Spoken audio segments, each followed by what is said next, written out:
mbutu pasi pe mawa bande kunanga makambo pasi makambo ya kukamwa makambo ya somo liwa lisusu na ndako ya Pasteur Marcelo bande kunanga oyo makambo lisusu kande toyebi ebele ya batu toyebi ke mama na biso Blanche autaki kotika biso ça fait déjà 5 mois et si je ne m'abuse pas 2 jours passés bande kunanga oyo mama na biso Blanche tunasi atika biso koya kovanda ka boye sango mosusu eye concernant la 3e fille du pasteur Marcelo Tunasi et mama Blanche Tunasi. Bande konanga ezaka makambo moko ya pasi, bande konanga ezaka makambo moko ezo sala pasi ya makasi penza na motema.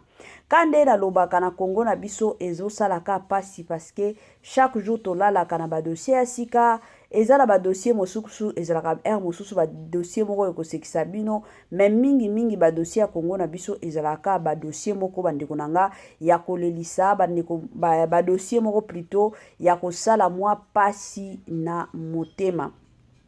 Kande tolobaka chaîne na biso eza chaîne moko kisongi bande konanga awa toyaka ndeko beta masolo na kombo bato moya to betaka masolo na bakombo na biso ezate donc masolo nyonso o to betaka ezalaka nango kaka na kombo ya bato moya pe totika bakombo bato bande konanga ezate parce que eza musala na biso soki totiki ba masolo na bakombo bato bande konanga to beta masolo na bakombo nani yango nde ezalaka likambo yango penza nde ezalaka likambo kande na lobaka chaque année bande konanga lelo awa toza déjà na novembre eza na ebele ya batuti na ba novembre boye ezaka ba distraction pona kokota na année ya sika eyaka na makambo nango année ya sika eyaka na oyaye la famille totelema na mabondeli awa eza ta distraction lisusu te soki obando sala ba distraction na ba janvier février mars avril mais na ba temps oyo eza ba temps moko mi pesa pa ya nzambe pesa famille na yo pa ya nzambe parce que monguna satana azana biloko oyo azo planifier oyo yokutu oyebite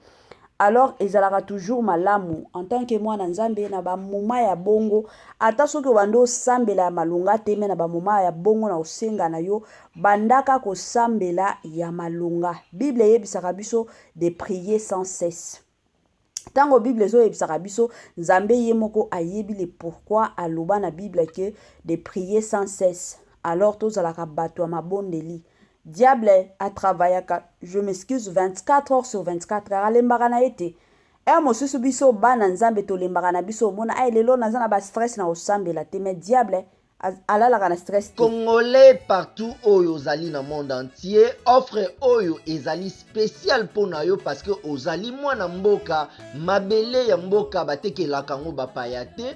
Congolais tala mabele oyo ezali komonana ezali plat à 3 minutes ya boulevard Lumumba route nationale numéro 1 awa na kati ya Maluku à quelques minutes ya péage ya Menkau oza mobimba na $750 ya pamba ozui 15 mètres sur 20 na yo y compris les documents administratifs na kati donc okozwa ba documents ya quartier okozwa ba documents ya commune okozwa tous les documents possibles oyo esengaka mutu azwa pona parcelle na ye pe oza na possibilité ya kosomba a crédit soki ozosomba plus oui tolobaki te tolobi bien y compris les documents opesi mbongo na yo oza na droit ya terrain 15 mètres sur 20 ozali na droit ya ba documents administratifs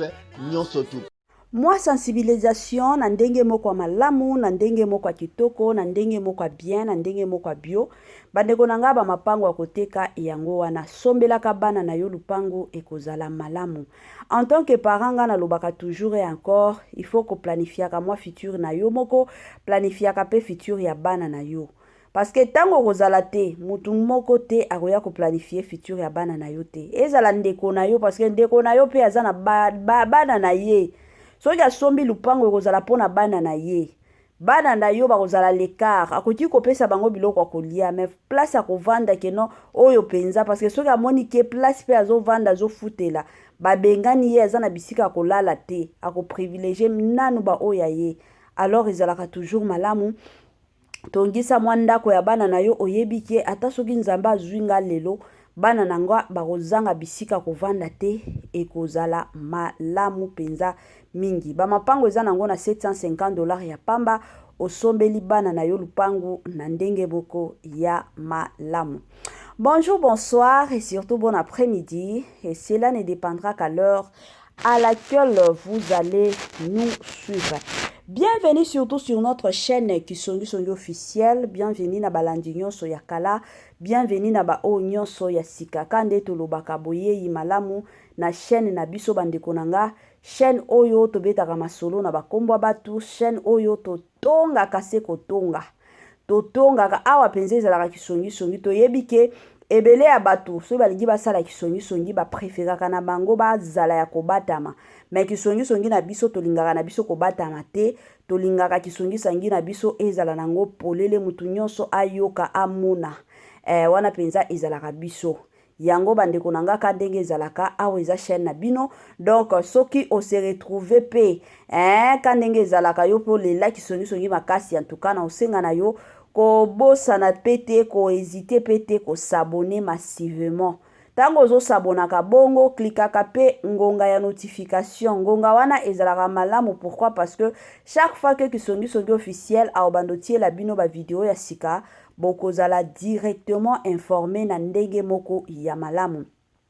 Chaque fois que vous avez une vidéo, na biso ko bossa na pete ko tie la biso ba j'aime, sale la biso ba partage, tie la biso ba commentaire bandeko nanga et ko sala biso malamu. Lelo toye na makambo ya Pasteur Marcelo, toye na makambo ya mwana penza ya Pasteur Marcelo bandeko nanga. Déjà na jour a kokunda Mama Blanche, la plupart des gens bazalaki mingi makasi intéressé na mwana ya Pasteur Marcelo oya misatu. Batu ebele mwana wana azalaki na flara mama na ye déjà esalaki mwa mbutu mbutu.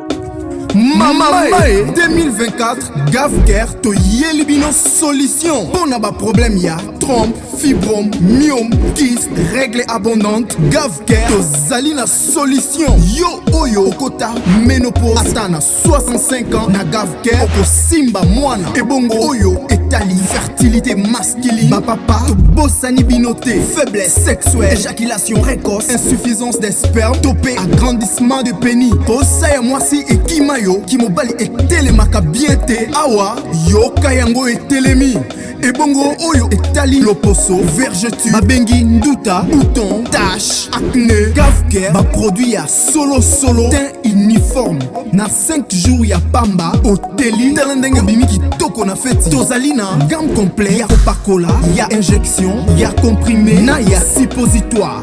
Yeah. Ozali na problème ya hémorroïde interne topé externe papa mama kaka na 2 jours ya pamba omoni changement total.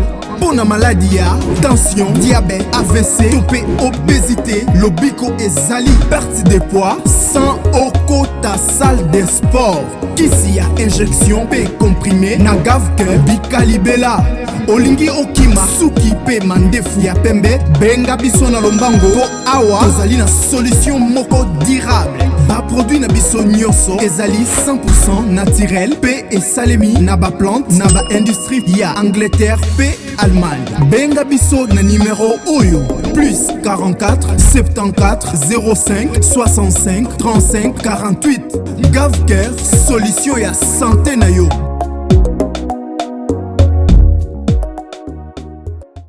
Voilà, moi sensibilisation lisusu bandeko nanga na ndenge moko malamu na ndenge moko bien. Aweza Gavker aeli biso ba solution ya malamu, Gavker aeli biso ba solution ya kitoko. Kande tolobaka na Gavker bika na yo libela, na Gavker okosimba na yo mwana, na Gavker bota ndenge olingi. Gavker azawana asungaka ba papa, asungaka pe ba mama. Bandeko nanga oboti mwana, omonike mwana 2 ans, 3 ans, 4 ans, 5 ans, 6 ans, mwana zolo bakate, en tout cas benga Gavker asunga yo. Na Gavker bika libela bandeko nanga, na Gavker en tout cas tango kozalaka na bango meli bakisi na bango, yo moko okomona changement total, yo moko okomona keno o nyonso bando tungisa yo ekosila na ndenge moko ya tokos. Na Gavker bandeko nanga solution eza penza ya makasi na ndenge moko ya kitoko. Quand na bando beta masolo concernant moi na pasteur Marcelo la famille, moi na pasteur Marcelo na jour a okunda mama na bango azalaki na fleur mama na bango. Déjà fleur wana esalaki mbutu sur les réseaux sociaux, la plupart des gens babandaki déjà kobetela ngo lisolo. Oh mwana oyo ye penza azolinga mama na ye kutu akokana na mama na ye. Donc ebele ya makambo elobamaki déjà na mwana wana. Sikoyo lelo toye kovanda ka boy bandeko nanga makambo ye kobima. En tout cas na boy nanga nga moko kosala ba commentaire te, mais na ko préférer na nuna tiela bino message andeko na biso moko ayebisa biso oyo nzambe alakisa ye. Et après na ozonga pona koya kosala analyse la famille to matiaka ba volume to landa ndeko na biso en même temps bobosana te kosala partage batu nyonso bayoka en même temps bobosana pete kotiela biso ba j'aime botiela biso ba commentaire et kosala malamu to landa nanu et on se retrouve juste après. Et j'ai vu la porte était ouverte. Et quand la porte était ouverte, mes bien-aimés, j'ai vu les gens entrer là-bas chez Marcelo. Mais ils étaient tous en noir, habillés en noir. Et tout le monde pleurait. Et quand je voyais ça, je me demandais, Seigneur, c'est quoi ça? Pourquoi les gens pleurent là-bas? Qu'est-ce qu'il y a? Et le Seigneur m'avait dit que là, il y a deuil. Et quand le Seigneur me parlait comme ça, le Seigneur me disait que celui qui est mort, c'est l'enfant de Marcelo Tonassi. Et moi j'ai dit au Seigneur, mais il n'y a pas longtemps sa femme vient de décéder. Et le Seigneur me disait, Francine, attendez, je vais te faire montrer quelque chose et puis je vais t'envoyer chez Marcelo Tonassi. Et le Seigneur me montrait une fille qui était allongée quelque part. C'était comme un lit là où elle était allongée. Et je voyais comment on lui faisait porter un collier. Un collier qui est traditionnel, qui est comme un collier qui a des talismans, quoi. Et quand j'étais là, je disais, Seigneur, c'est quoi ça?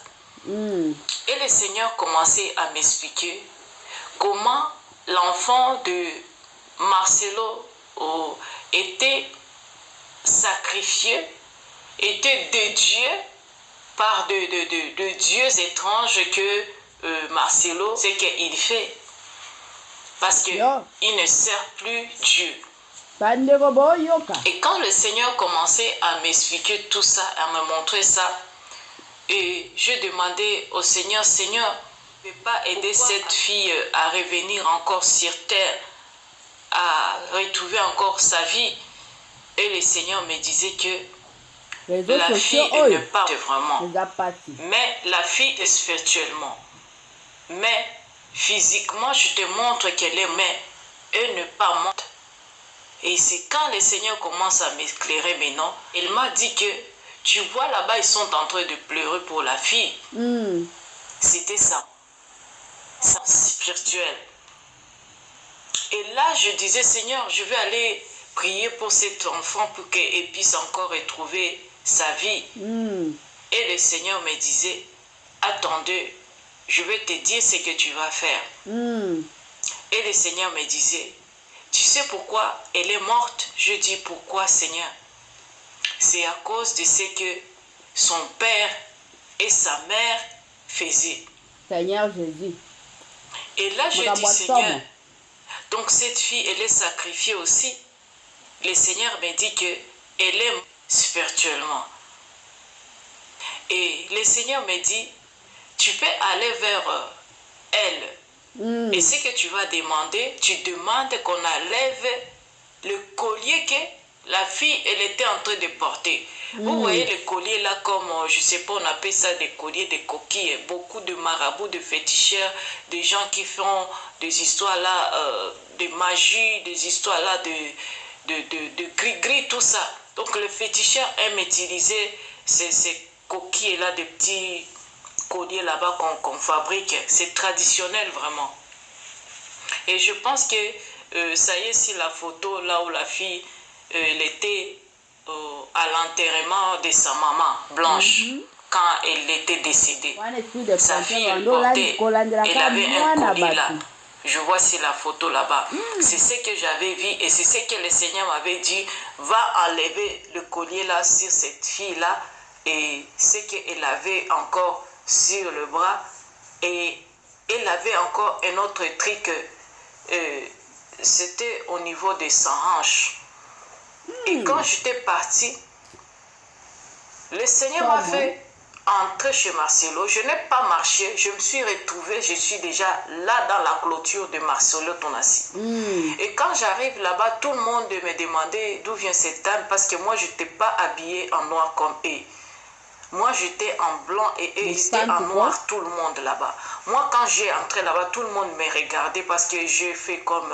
j'attire l'impression de gens. Et quand j'étais là-dedans...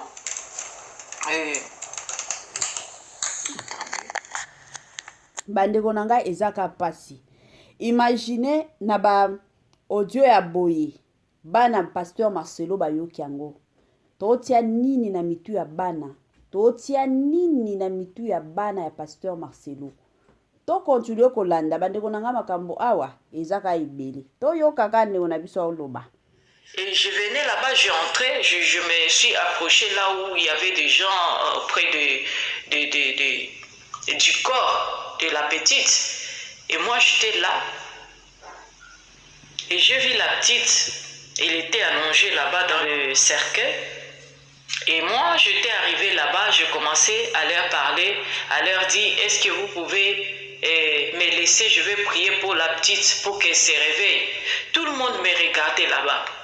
Et Marcelo n'était pas là-bas quand j'étais arrivé. Marcelo était à côté avec des hommes.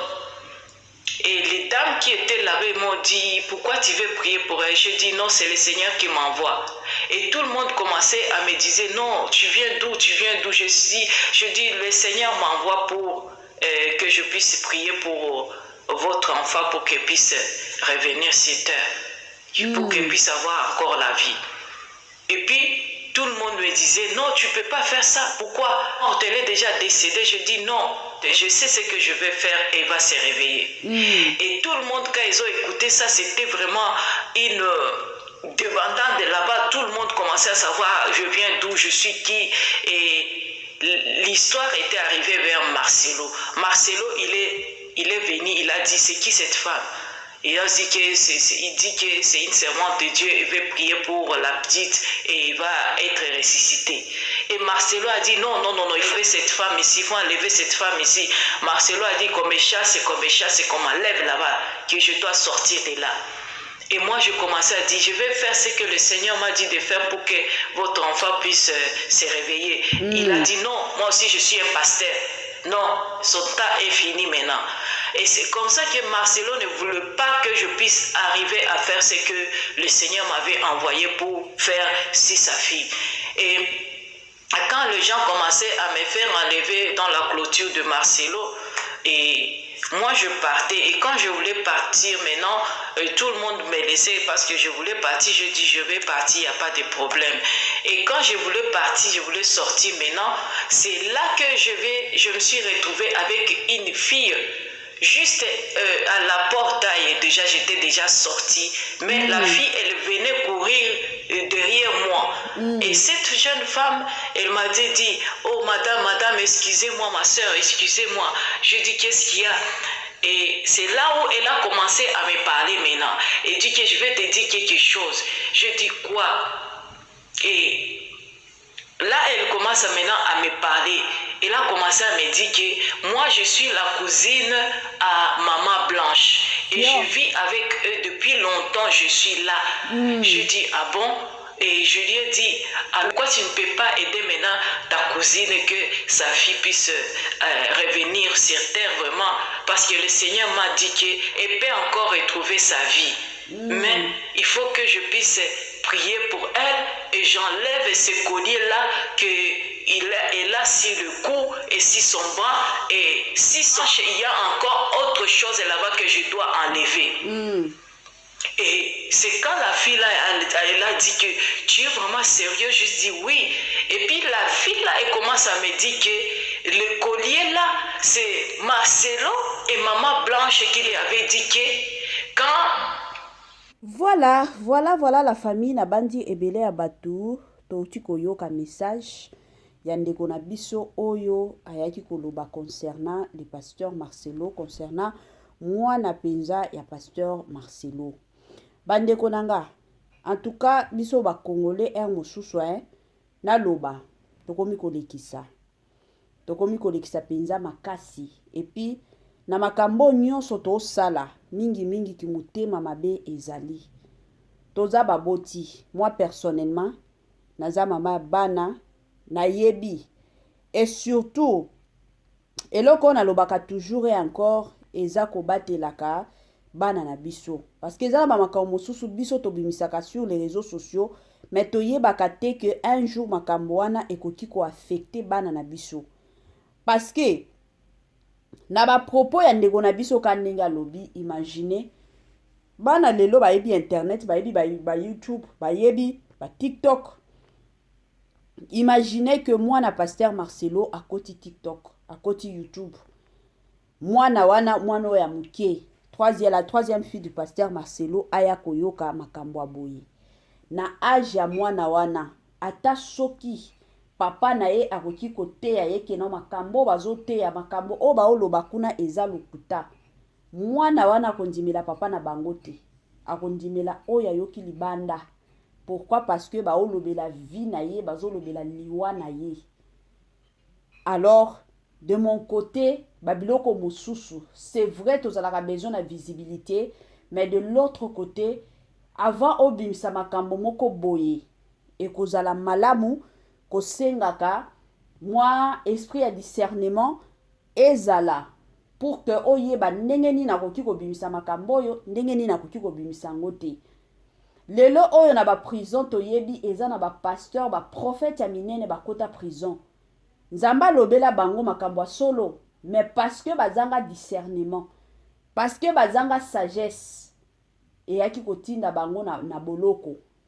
Alors en tout cas nga na lobaka na encourageaka toujours batu o bakanisaka mosusu ba chroniqueur na ba chroniqueuse, parce que mosusu biso pe tolekisaka tosakanaka na ba réputation ya batu bandeko nanga sans koyeba tango na oloba bongo, tango na osala bisala sala eko affecte famille na ye na ndenge nini, eko affecte bana na ye na ndenge nini. Parce que oyo na oloba nanu kutu bandimi église te, parce que bandimi wana eza na bandimi ebele o bayoka ebele concernant pasteur Marcelo me bakindaka église, mais o na olobela iza bana bolingi botia nini na kati na mutu ya bana pasteur Marcelo. Toyaki komona awa après liwa ya mwasi ya pasteur Marcelo, mwana na ye Oracle Tunasi ayaki ko répondre na ba rumeur o les cas sur les réseaux sociaux concernant liwa ya mama na ye. Aloba mama na bango atikala kozala influenceuse te, alors bolongola ye na babuzoba na bino. Alors ndeko nanga ya mwasi nzamba lobeli yo, mais yebaki makambo lobi e ko affecter na mutu ya bana wana baza mike. Eza na makambo mosusu bakotikala ko comprendre te, ezala keno eza message ya solo to eza message ya lokuta, mais toyebaka ndenge nini akoyaka na ba message na biso sur les réseaux sociaux. Oza na bana ka ndenge kobatela bana na yo, moral ya bana na yo, c'est de la même façon batela pe moral ya bana ya baninga ekozala malamu. Soki oza boyi baya koloba keno oza ndoki, yebake bana na yo bakozala affecté na makambo wana. Congolais partout oyo ozali na monde entier, offre oyo ezali spécial pona yo, parce que ozali mwana mboka mabele ya mboka batekelaka ngo bapaya te.